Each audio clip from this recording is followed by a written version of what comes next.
भगवते वासुदेवाय। ओम नमो भगवते वासुदेवाय। ओम नमो भगवते वासुदेवाय। ओम नमो भगवते वासुदेवाय। ओम नमो भगवते वासुदेवाय। श्रीमद् भागवत महापुराण। कर्दम जी की तपस्या और भगवान का वरदान। विदुर जी ने पूछा, भगवान स्वयंभू मनु का वंश बड़ा आदरणीय माना गया है, उसमें धर्म के द्वारा प्रजा की वृद्धि हुई थी। अब आप मुझे उसी की कथा सुनाइए। ब्राह्मण, आपने कहा था कि शंभु मनु के पुत्र प्रियव्रत और उत्तानपाद के सातों दीपों वाली पृथ्वी का धर्म पूर्वक पालन किया था तथा उनकी पुत्री जो देवती नाम से विख्यात थी, कर्दम प्रजापति को ब्याही गई थी। देवती योग के लक्षण यमादि से संपन्न थी। उसमें महायोगी कर्दम जी ने कितनी संतानें उत्पन्न की, यह सब प्रसंग आप मुझे सुनाइए। मुझे उसके सुनने की बड़ी इच्छा है। इस प्रकार भगवान रुचि और ब्रह्मा जी के पुत्र दक्ष प्रजापति ने भी मनु की कन्याओं का पाणी ग्रहण करके उनसे किस प्रकार क्या क्या संतान उत्पन्न की, यह सब चरित्र मुझे सुनाइए।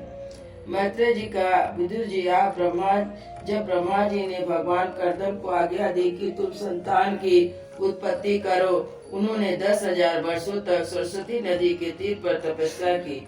वे एकाग्र चित्त से प्रेम पूर्वक पूजनोपचार द्वारा शरणागत वरदायक श्री हरि की आराधना करने लगी। तब सतयुग के आरंभ में कमल नयन भगवान श्री हरि ने उनकी तपस्या से प्रसन्न होकर उन्हें अपने सब ब्रह्म स्वरूप में मूर्तिमान होकर दर्शन दिए। भगवान की वह भव्य मूर्ति सूर्य के समान तेजोमयी थी। गले में श्वेत कमल और कुमुद के फूलों की माला धारण किए हुए थे। मुख कमल नीली और चिकनी अलकावली से सुशोभित था। वे निर्मल वस्त्र धारण किए हुए थे। सिर पर झिलमिलाता हुआ स्वर्ण में मुकुट और कानों में जगमगाते हुए कुंडल और कर कमलों में शंख चक्र गदा आदि आयुध विराजमान थे। उनके एक हाथों में कीड़ा के लिए श्वेत कमल सुशोभित था। प्रभु की मधुर मुस्कान भरी चितवन चित्त को चुरा लेती थी। उनके चरण कमल गरुड़ जी के कंधों पर विराजमान थे। वक्ष स्थल पर से लक्ष्मी जी कंठ में कौस्तुभमणि सुशोभित थी। प्रभु की इस आकाश स्थित मनोहर मूर्ति का दर्शन करके कर्दम जी को बड़ा हर्ष हुआ।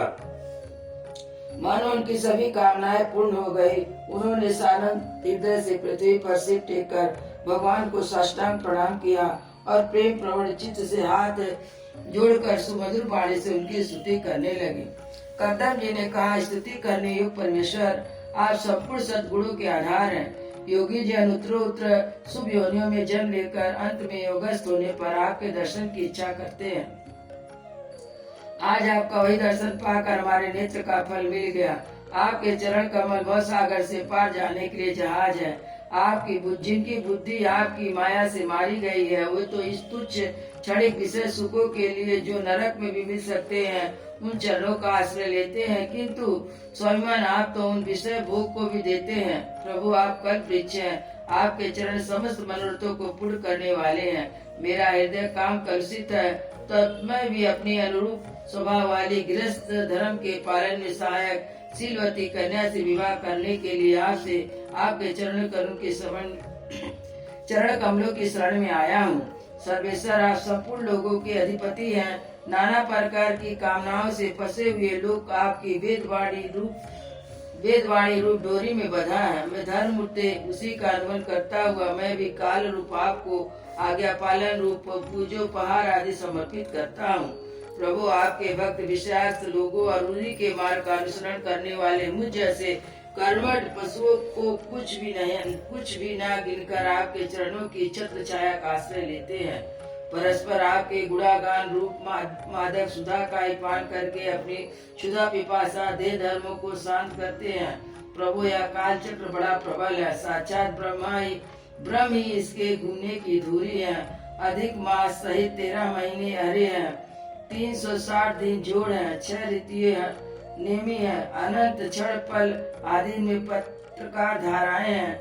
3 चतुर्मास इनके आधारभूत भूमि है। यह अत्यंत वेगवान सत्संवर्ष रूप काल चक्र चराचर जगत की वायु को छेदन करता हुआ घूमता रहता है, किंतु आपके भक्तों की वायु का आहास नहीं कर सकता। भगवान जिस समय मकड़ी स्वयं ही जाल को फैलाते उसकी रक्षा करती है, तो उसे निगल जाती है। उसी प्रकार आप अकेले जगत की रचना करने के लिए अपने को अभिन्न अपनी योग माया को स्वीकार कर ले को अभिषेक अभिव्यक्ति हुई अपनी सत्वादी शक्तियों द्वारा स्वयं इस जगत की रचना पालन और संहार करते हैं। प्रभु, इस समय आपने हमें अपनी तुलसी माला मंडित माया से परिचिन्न सी दिखाई देने वाली सगुण मूर्ति से दर्शन दिया है। आप हम भक्तों को जो शब्द आदि विषय सुख प्रदान करते हैं, वे माइक होने के कारण यदि आपको पसंद नहीं करते, तथापि परिणाम में हमारा सुख करने के लिए वे हमें प्राप्त हो। नाथ, आप स्वरूप से निष्क्रिय होने पर भी माया द्वारा सारे संसार का व्यवहार चलाने वाले हैं। थोड़ी सी उपासना करने पर भी समस्त अभिलाषित वस्तुओं की वर्षा करते रहते हैं। आपके चरण कमल बंधे हैं, मैं आपको प्रणाम करता हूँ। मैत्रेय जी कहते हैं, भगवान की प्रलय मुस्कान भरी चितवन से चंचल उठी और वे कर्दम जी के हाथ पर डोरी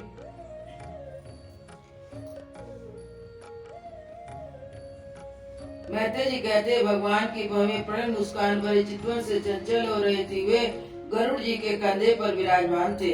तब कर्दम जी ने इस प्रकार निष्कपट भाव से उनकी स्तुति की। तब उन्होंने अमृतमयी वाणी से कहने लगे, श्री भगवान ने कहा, जिसके लिए तुमने आत्म संयम आदि द्वारा मेरी आराधना की है, तुम्हारे हृदय के उस भाव को जानकर मैंने पहले से उसकी व्यवस्था कर दी है।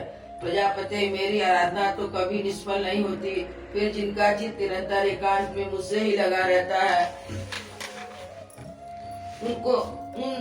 तुम जैसे महात्माओं के द्वारा हुई उपासना का तो और भी अधिक फल होता है। प्रसिद्ध यशस्वी सम्राट स्वयंभू मनु ब्रह्मावर्त में रहकर 7 समुद्र वाली सारी पृथ्वी का शासन करते हैं।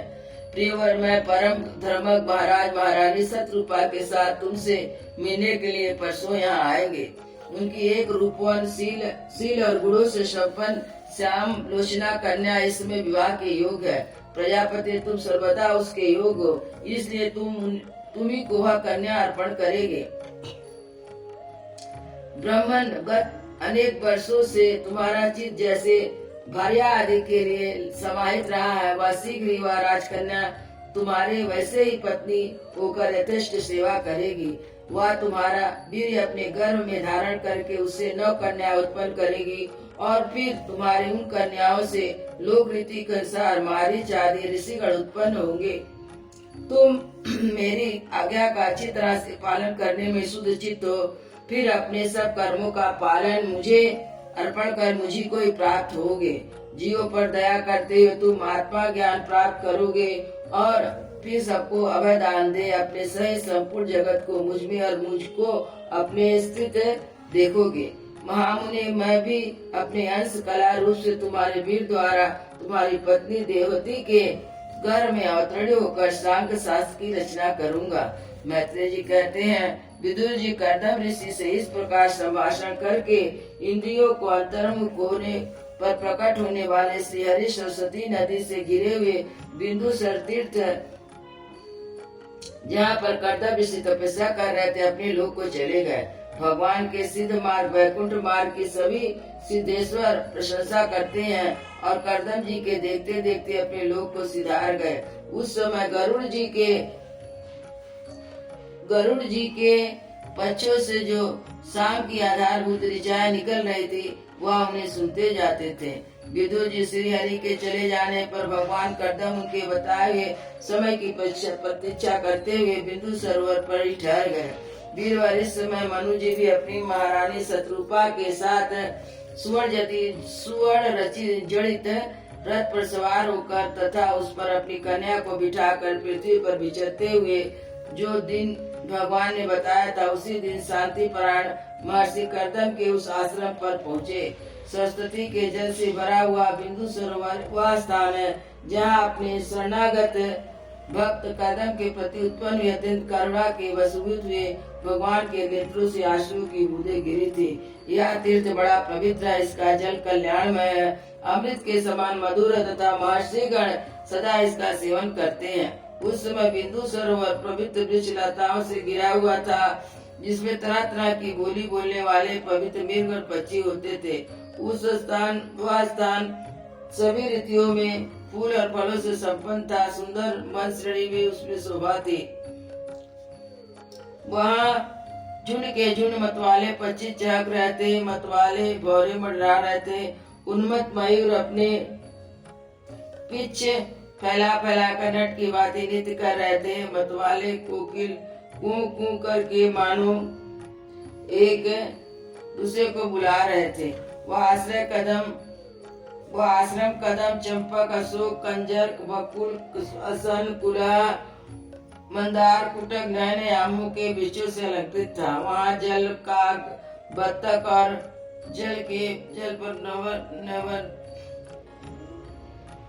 जल पर तैरने वाले पक्षी हंस कुकुर जलमुर्ग सारस चकवा चकोर मधुर स्वर से कलरव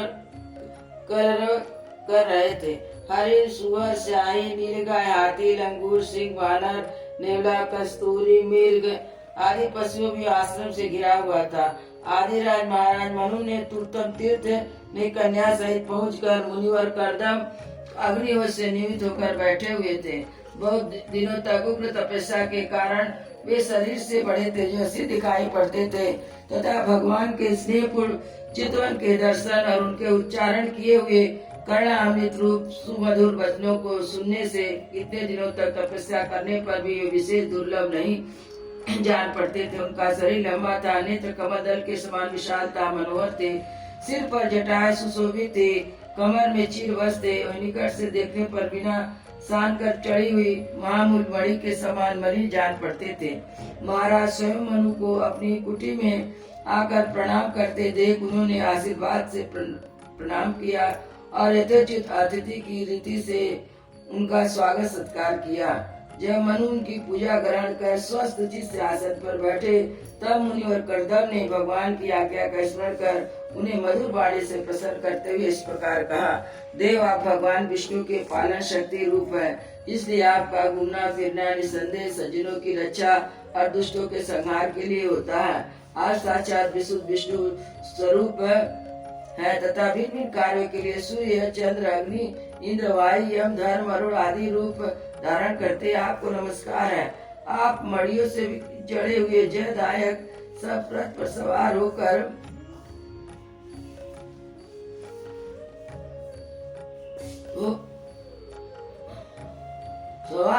अपने प्रचंड धनुष की टंकार करते हुए उस रथ की गड़गड़ाहट से पापियों को भयभीत कर देते हैं और अपनी सेना के चारणों से रौदे हुए भूमंडल को कपाते अपनी उस विशाल सेना को विसात लेकर पृथ्वी पर सूर्य के समान विचरते हैं। यदि आप ऐसा ना करें तो चोर डाकू भगवान की बनाई हुई बड़ आश्रम धर्म की मर्यादा को तत्काल नष्ट कर देंगे।